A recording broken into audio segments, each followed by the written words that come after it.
Paulo Ortega. Si Sara Duterte daw, mga kababayan, tuloy-tuloy ang pagbulusok, tuloy-tuloy ang pagbagsak. Kaya sabi po ni Congressman Paulo Ortega, nakikita ko niya ang patuloy na pag-slide ng trust ratings ni Sara Duterte. Filipinos trust a vice president, let alone one eyeing the presidency in 2028 if she cannot explain corruption issues that have been hounding her for years. Tanong mga kababayan ni Ortega, misuse of hundreds of millions in taxpayers' money, among other issues, in her efforts to frustrate accountability mechanism. Mahirap nang burahin sa national consciousness yan. Magpaliwanag man siya kung magkaroon ng Senate trial to Nagbabagang mga balita at pagtalakay sa mga isyu ng lipunan. Bulsa! Opinyon, banat at paglalantad sa katotohanan. Bulsa! What you see is what you get. You decide. Hello po mga kababayan, si Dante Maravillas. Tama itong prediction ni Deputy Speaker Paulo Ortega. Si Sara Duterte daw, mga kababayan, tuloy-tuloy ang pagbulusok, tuloy-tuloy ang pagbagsak ng kanyang trust ratings. Bumabagsak na po. Hindi kasi niya sinasagot yung mga corruption allegations.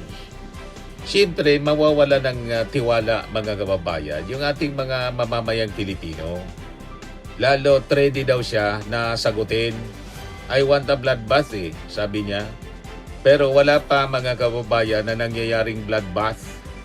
Ang ginawa niya, mga kababayan, kahit hindi niya inaamin na may kinalaman siya, nag-deny po kahapon na may kinalaman siya sa petition sa Supreme Court. Wala daw siyang alam. Naniwala gayon dun. Gagalaw si Turion, tapos si Vic Rodriguez, pati si Topacio.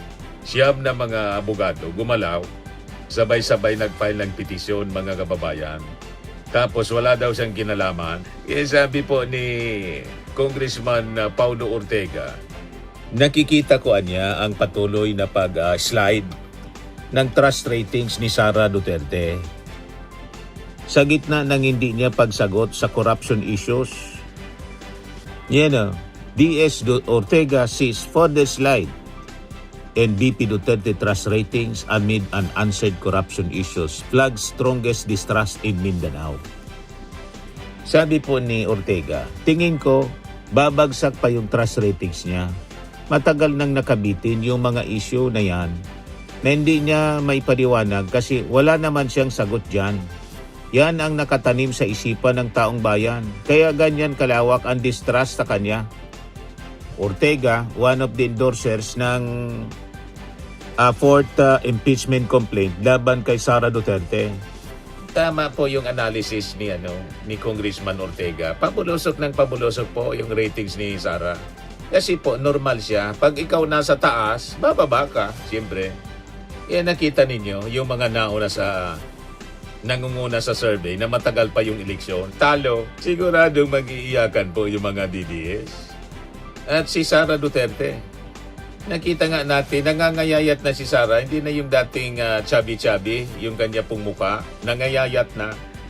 Yan parang hindi na nakakatulog ng maayos, mga kababayan si Sara. Patong-patong yung problema ng kanyang kinakara na siya man lang po mga kababayan yung may kagagawan. Yung sabi po ni Ortega, how can Filipinos trust a vice president, let alone one eyeing the presidency in 2028 if she cannot explain corruption issues that have been hounding her for years?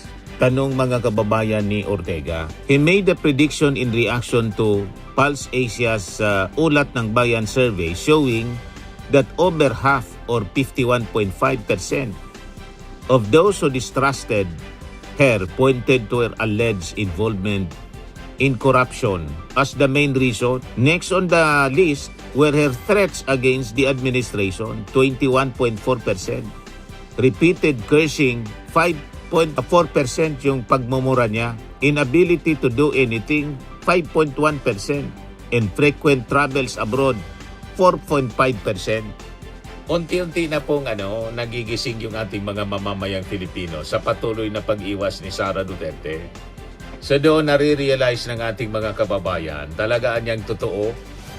Kasi kung hindi totoo yung mga corruption allegations, harapin niya yan, sasagutin niya isa-isa at bubuklatin niya yung mga dokumento na nagpapatunay mali yung mga akusasyon laban sa kanya.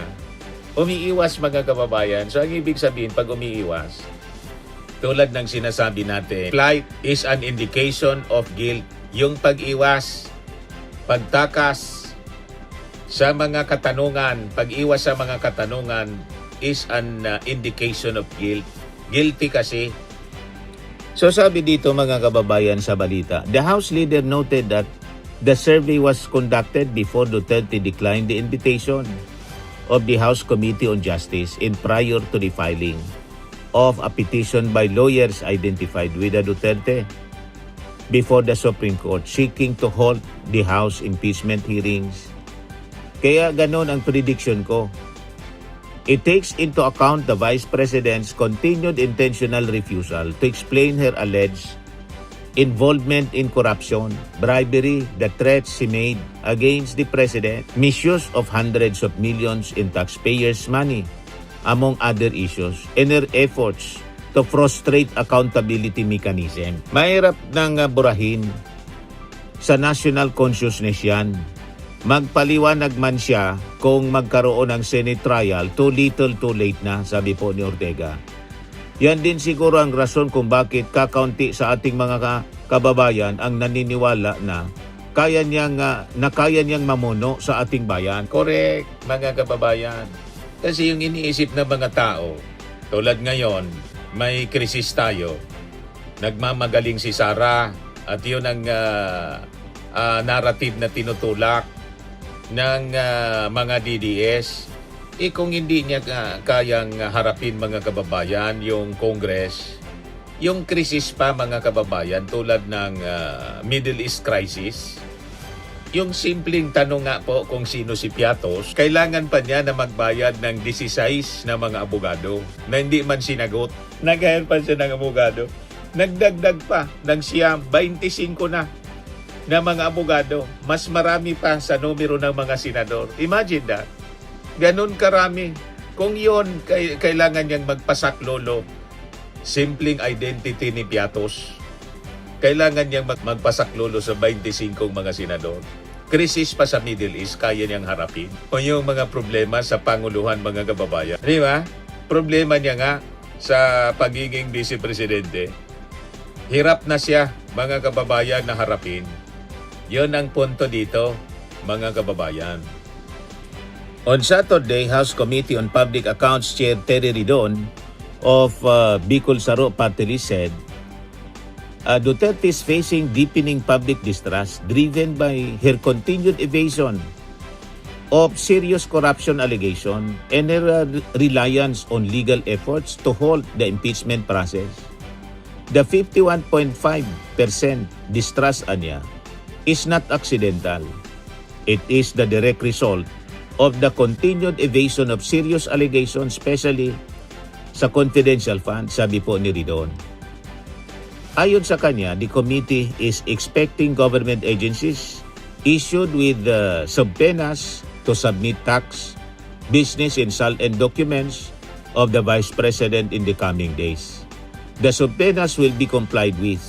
The Duterte financial documents will see the light of day in the coming days.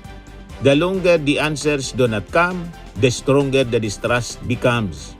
You can delay a hearing but you cannot delay the public's verdict on your character. Ayon mga kababayan kay Terry Ridon. Kaya pabulusok ng pabulusok, padaos-dos ng padaos-dos, pabaon ng pabaon mga kababayan ang distrust ng taong bayan kay Sara Duterte.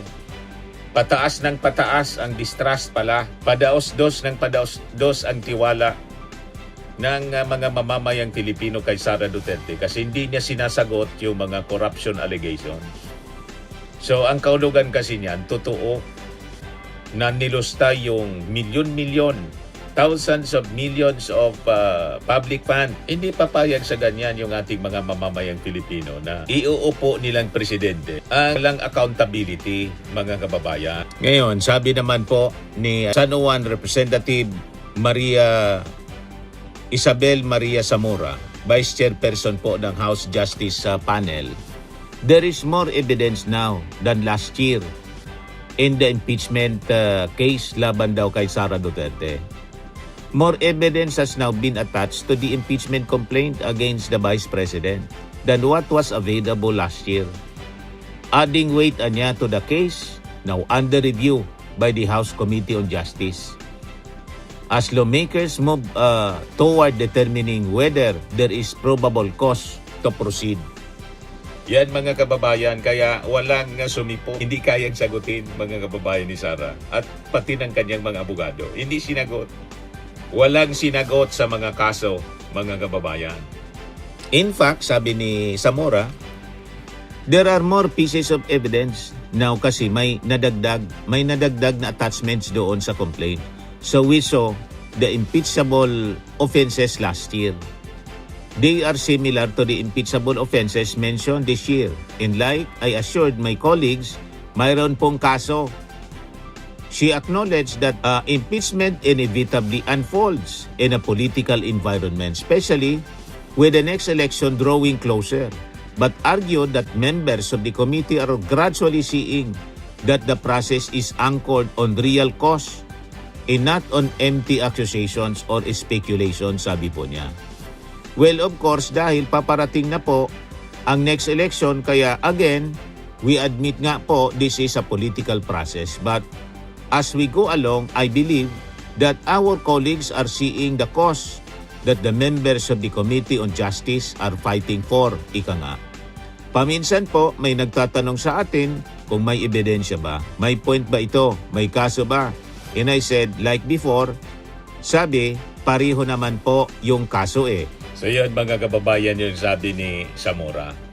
Ito yung press conference mga kababayan na ginawa, news forum po kahapon. Kung mga kasama, binasa din po nila ang articles of impeachment or yung complaint. In any case po, ito nga po, iniisa-isa natin ang bawat paragraph of the complaints. We scrutinized 4 impeachment complaints. We are down to 2. At hanggang ngayon, paulit-ulit natin binabasa ang allegations, ang lahat ng provisions, lahat ng paragraphs ng complaint. Nakalagay nga po sa Constitution na kailangan dumaan sa hearing. Yung House rules po, in-adopt natin in accordance with the constitutional requirement also. So yung requirement ng hearing, nandun po. Banggitin ko po sa lahat siguro, no? Yung rules natin sa House, gaya po ng sabi ni attorney, nakalagay po doon na kailangan duman sa hearing para po mahanap o matukoy natin yung probable cause niya. At siguro para sa kaalaman ng lahat, ano ba nga itong probable cause na to? Ano ba itong hearing na ginagawa natin? Di ba po sa piskalya, meron tayong preliminary investigation. So, yun po ang ginagawa natin ngayon. So, kami pong members ng House Committee on Justice, para po kaming piskal, yung prosecutors, ito po ang step bago po ipasa sa trial court ang isang kaso. So, dito po, ang trial court natin ay ang Senado. At lahat naman po tayo ay nakakaintindi doon. So, sa isang preliminary investigation, ano bang ginagawa ng prosecutor doon? Tumatanggap siya ng complaint, ng answer, ng ebidensya, and the prosecutor can propound clarificatory questions. Yun po ang ginagawa namin or gagawin namin in the next hearings kapag dumating na ang mga witness o yung respondent o the complainant. Yun po ang gagawin natin, clarificatory questions as prosecutor or as prosecutors or as the fiscals. Yun po ang status ng ating proceedings ngayon. A formal invitation has been sent to the Vice President to appear before this proceeding, and clearly she opted not to attend. not to attend. Ang tanong ko lang, ma'am, is her non-attendance, can it be construed as a waiver of her right to be heard at this stage? Oo, pero nga sinight si Luis Cruz ba yun? Na yung hindi niya pag-appear is itself a violation of the Constitution. Yes, in fact, Chairperson Luis Joy even cited a case. I think it was penned by Justice Tiham. Tiham and said that the non-appearance in the proceedings is tantamount to a violation of the Constitution. Nag-agree po dyan si Honorable Laila de Lima. And for us naman po, no, totoo, nung hindi po siya sumipot nung huli po naming hearing, she waived her right to be present there, to answer what could have been asked her. But as we said, in the next hearings, she may participate through her lawyers, and we will follow the Constitution, the rules, and afford her due process as dictated by the Supreme Court in the Duterte decision. The critics of the House and the camp of the Vice President continue to label this process as nothing but a fishing expedition. Ang tanong lang po natin, ma'am, should the House scale back its process just because the Vice President finds this process politically uncomfortable? Of course not. Ang proseso ay nakasaad sa Constitution, nakasaad po to sa rules which we adopted at the start of this term. It's the same rules that we adopted in the previous terms. Wala pong pinagbago yan. In fact, in the previous impeachment complaints, yan din po ang rules na ginamit nila. So, yung reklamo, mga kababayan, sa una, hindi siya, she was not accorded due process. Minadali daw, inakyat agad sa Senado. Ngayon, sa desisyon, sa kanilang sariling petisyon, na dapatan niya may due process. Pinaboran sila, yung kampo ni Duterte. Binibigyan ng due process, ayaw pa rin. So, ayaw din pala sa due process. Sana tayo ngayon pupunta, sabi ng ating mga congressmen. Why would we scale back just because a party is uncomfortable? That would be irresponsible on our part. Well, kaya nga siya may abogado. We expected her to do everything to question the proceedings before the Committee on Justice. Kaya nga sabi namin, expected naman na magkakaso siya sa Supreme Court. But we assure the public that we are doing everything that is dictated by the Constitution and by the rules. Mama, yung mga abogado ni Vice President Sara Duterte, ngayon pa man, sinisira niya yung kredibilidad ng Madriaga. Ano daw ang credibility ng isang bilanggo na testigo? Parang naalala ko lang, may dating senador na pinakulong dahil ang testigo ay puro bilanggo. Laila de Lima yata po ang pangalan nun. Tama po. Ma'am, nito, sa legal parlance po ba, meron po bang there is a thing as moving goalpost? Na depende kung sino nga hatag, kung sinong kapaboran, kung kaninong kapaboran, gagamitin yung ganung mga makapanira ng mga pahayag. Tama po kayo, no? Nangyayari nga po yun. You're correct, no? That happened during the time of Honorable Laila de Lima. Ang stand po namin sa Committee on Justice as regards allegations that Madriaga is of a questionable character. Kaya nga po tayo naghi-hearing. Wala pa naman po kaming sinasabing may probable cause na. Hindi pa po naman namin sinabi na there is probable cause to forward the articles of impeachment to the Senate. In fact, wala pang articles of impeachment. Magkakaroon lang pong articles of impeachment kapag sabihin po ng House Committee on Justice, may probable cause, gagawa po tayong resolution at kalaki po ng resolution na yan, ang Articles of Impeachment. So ngayon, kaya po tayo nagpapatawag ng hearing, aside from mandato po namin na gawin yung hearing na yan, ay to determine kung meron ngang probable cause, kung tama ba itong mga affidavits na ito, kung to verify the veracity of the attachments to the complaint and to the attachments in the answer kung meron man. So, wala pa po kaming sinasabi na may probable cause na at may articles of impeachment na. Dito pala po namin titingnan yon sa hearing. Sinasabi nila, the House is conducting a mini trial. Pero, am I correct in understanding ko na si Chairperson Luis Tro mismo sabi na nabanggit niya, sort of a mini trial. Yes. Quotation ko. Okay. Quotation Yes. To her defense, no, she used the term mini trial very loosely, and that's how we will address this issue. Mini trial is not a legal term. It is not defined. And although it is defined in the Alternative Dispute Resolution Act, and the definition in that act po, sinasabi lang na in fact hindi siya trial.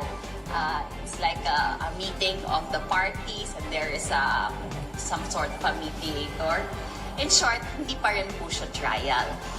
Bakit po hindi itong sinasabi lang mini trial ang ginagawa ng Justice Committee? Bakit po namin sinasabi na hindi po ito trial? Unang-una, ang trial po ay mangyayari sa Senado. Tanggap po ng lahat yun.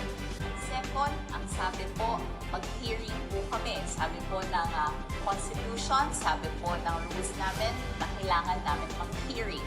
So ito po ay hearing nga po to check whether there is probable cause. So in a sense, it is a preliminary investigation. So hindi po siya trial. Attorney Dina, help us make sense of the impending decision of the Supreme Court regarding the Torion petition, whether to approve or deny the application for TRO. Naitanong ko lang po ito dahil siyempre nung nakaraang taon, hindi pabor. Pabor doon sa respondent yung naging desisyon ng Korte Suprema. And in this case, if the House continues to assert yung kanyang authority as the sole yung court para doon sa impeachment, ano po ang nakikita ninyo na pwedeng gawin ng House na legal recourse if and when this happens? Teka, related to that, ano yung posibleng time frame na pagsagot ng Supreme Court kung given this reply ng mga lawyers? Will that not prolong the process sa House bago isampa sa Senate ang impeachment? At the moment po, kaka-file lang po ng mga abogado or ng taxpayers, as they call themselves, yung petition for certiorari and prohibition with a prayer for TRO and injunction. This has to be taken up first by the Supreme Court. They have not, as of the moment, as far as I know, they have not yet acted on it. It's either going to be raffled or i-discuss and back. So hindi pa ho natin alam kailan nila gagalawan ito or kailan nila gagawin itong pag-raffle or pag-call ng in-bank session to discuss. Okay. So we cannot preempt what the Supreme Court will do.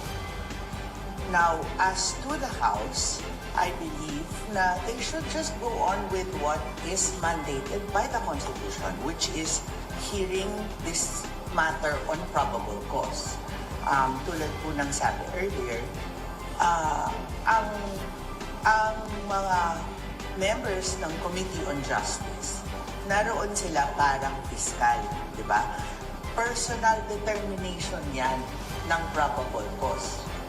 Ang dami po nila, personally, each of them will have time to ask questions to proposed witnesses so that they can determine for themselves if they think mukhang pwede kong paniwalaan to, mukhang may probable cause or not, di ba?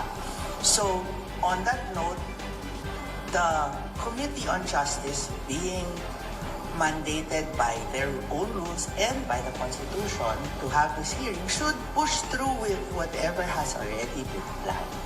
Using your premise, attorney, kung nasa gitna na ng pagdinig at suddenly naglabas ng kautusan ng Korte Suprema pabor sa interes ng respondent, pwede bang sabihin ng Kongreso, hindi, tuloy natin ito? Kasi naniniwala tayo na ito ang mandato ng Constitution sa atin. Is that even possible, attorney? Considering that they are co-equal branches, personally, I believe they can if they choose to. However, it really will depend on what the decision or what the order of the Supreme Court will be at that time. Yun po yung kailangan nilang i-take up as a committee and then decide how to move forward. Ito yung actual na sinabi ni Atty. Torion. It allowed yung House hearing. It allowed the third and fourth impeachment complaints to survive despite defects in form and substance, and then attempted to cure those defects through a subpoena-driven evidentiary process. Ibig sabihin yung ginagawa ng House, yung require na bank accounts na tapos yung iba pang requirements ng Sige, dagdag ko na rin sa tanong ni Kuya Butch. Yun ho bang exemption doon sa bank secrecy law na binabanggit sa impeachment trial, ano ho bang kapulungan ng tinutukoy doon na may exemption? Yung Senado bilang court sa impeachment o yung House of Representatives na siyang magsasampa ng kaso? Actually, hindi po malinaw yon. So, dahil nakalagay naman po impeachment proceedings, ang nangyayari naman po sa House of Representatives ay impeachment proceedings. And I believe that we are covered or we fall under the exception to the bank secrecy law. In any case po, siguro to answer the statement niyo po, sir, kanina when you read the article, no? Siyempre, sasabihin po ng abogado ng respondent na magkakaso sila dahil questionable ang proseso sa Committee on Justice dahil defective daw ang declare namin na it is sufficient in form and that they are sufficient in substance. Siyempre, sasabihin po nila yun dahil sila ang abogado ng respondent, di ba po? But, as everyone saw, inisa-isa po namin, again, ang mga provisions, ang mga paragraphs ng bawat complaint. Yung dalawang complaint po, we declare them to be sufficient in form dahil nakita natin that there is a verification, there is an endorsement, nandun yung mga pangalan ng partido, kompleto po at may listahan po tayo dyan. Sufficiency in substance, sabi natin, meron po. Dahil ang kailangan lang naman po doon is a recital of facts that will show the impeachable offenses.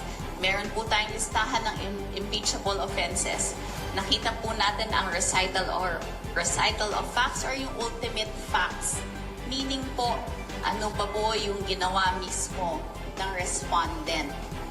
Nakalagay ba yon doon sa complaint?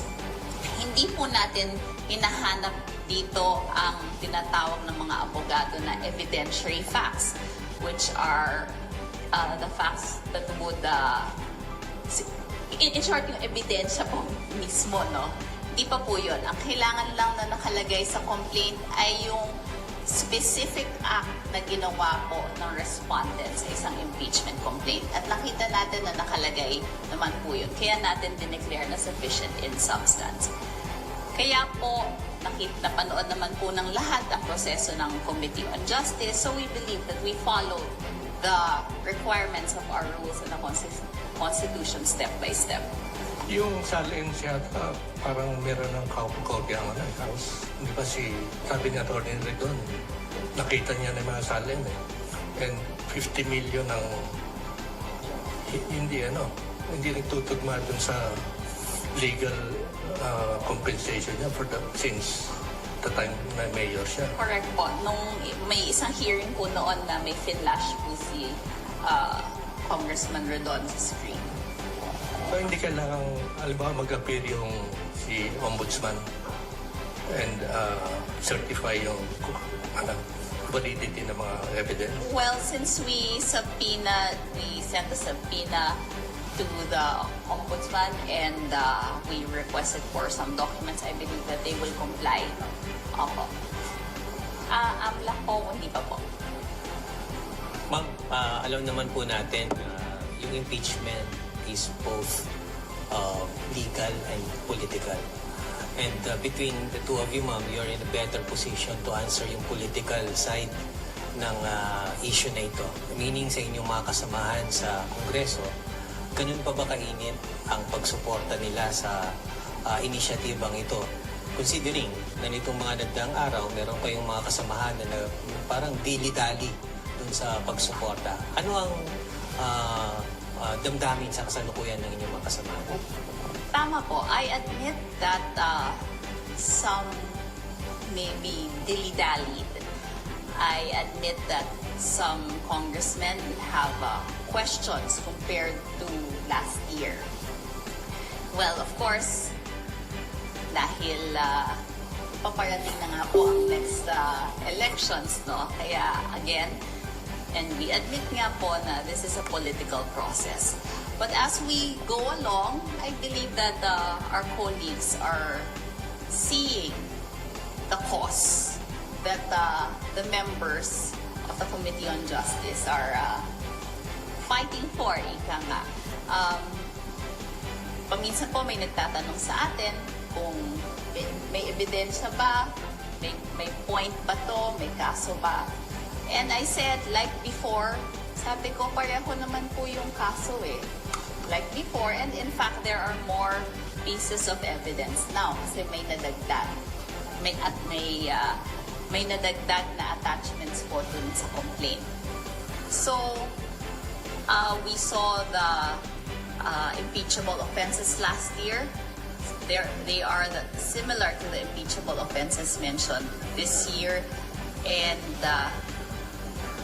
like I assured my colleagues, meron pong kaso. Naman po, Fairmax Framing and Lifting Cream, pinapahid po sa mga pulses in affected area. Mainam po sa paninigas ng mga kaso-kasuan. Ito naman po, Automax Radiant Serum. Sa mukha naman yung application, anti-aging po siya. You will look 10 years younger than your age. Sa mga cancer patients naman po, baka lang gusto ninyo itong itry. Naing siya red mixed fruit drink. Hindi mo po siya gamot, food supplement siya. Kaya lang, gawa siya mga kababayan sa goji berry. Yung goji berry may anti-cancer properties. O ngayon, yung mga inquiries ninyo, dumiritso na lang kayo sa aming messenger sa Facebook para masagot namin agad. Ayos pa? Ayos na ayos niya, Mr. Maravilla. Sa mga nagana po ng malinis and spacious fitness gym, pumunta lang po kayo sa aming Colossal Fitness Gym. May Grab car rental din po kami. But anyway, ito po pala yung aming bagong product na binibenta online. I am worldwide amazing pure organic barley powdered drink mix from Australia. Negosyo to ng aking anak na architect entrepreneur Riz Maravillas. Ayan po. Kontakin na lang po ninyo siya, Riz Maravillas on Facebook. Ang mga health benefits niya, boost immunity, improves digestion, enhance energy levels, packed with antioxidants, prevent cancer. Ito naman po yung bago naming product na binibenta online. Eye Glow Serum, whitening po siya. Tingnan ninyo yung epekto sa aking anak na architect before and now. Yung mga inquiries po ninyo, dumiretso na lang kayo sa kanyang Facebook account, Riz Maravillas.